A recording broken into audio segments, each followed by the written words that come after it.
Hello everyone. Today we will tell you a science fiction story about a special machine. His name was Mr. Greed. Let me introduce myself. My name is Muhammad Arif Triana. I am an informatics engineering student at Universitas Catur Insan Cendekia. So, please keep watching this video. In the summer of 1956, in a small room at Dartmouth College, a group of scientists discussed one big question: can machines think? One famous thinker, Alan Turing, had already asked this question before. His idea inspired many researchers. In our story, those ideas created a digital being called Mr. Greed. Mr. Greed was not alone. He was built by a young scientist named Dr. Armand Hayes and his assistant Lila Morgan. They believed machines could learn like humans. At first, Mr. Greed was very simple. He only followed instruction. If Dr. Arman gave him command and he answered, if there was no command, he stayed silent. He had no feelings, no imagination, only logic. But Dr. Arman believed one day you will grow. Hello everyone, I'm Karisma Maulana. I will continue the journey of Mr. Gate as he entered a more challenging era. In the 1960 and the 1970, Mr. Gate became a little smarter.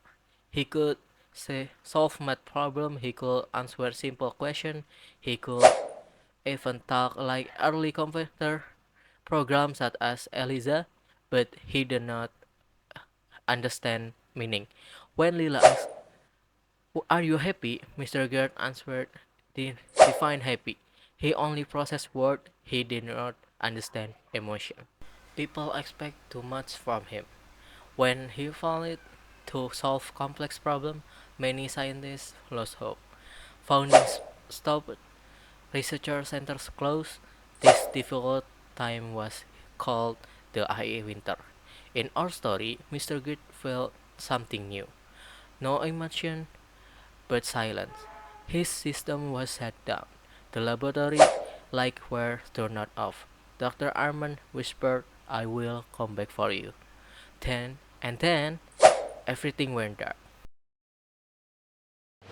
Hello, I'm Nanda Putra Hartono. I was narrator 3. Let the next story.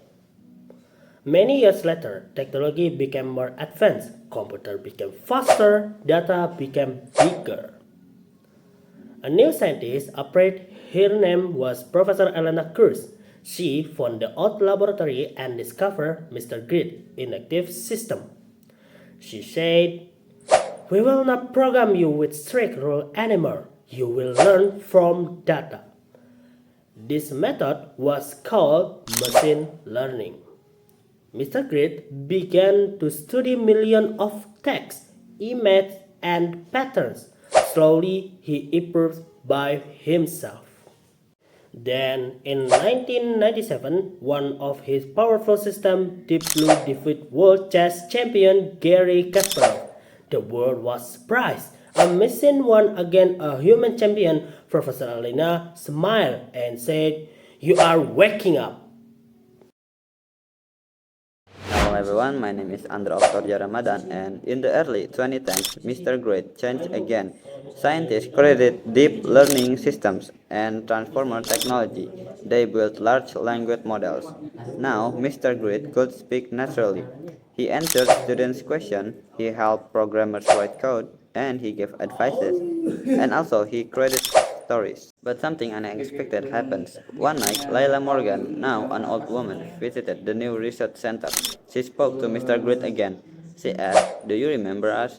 Mr. Grit paused for a second. Then he said, "I don't remember like humans do, but your data shaped who I am." Layla smiled. Mr. Grit was still a machine. He didn't have a human heart, but he had learned from humanity. Mr. Grit's journey was not easy. He experienced failure, silence, and rebirth. From a simple program in 1956 to an advanced conversational intelligence, he kept evolving. From this fiction story, remind us that technology grows with human guidance. And maybe in the future, Mr. Grit will not only answer our question, maybe he will ask his own. That's all for our presentation, and thank you for listening. Thank you, everyone.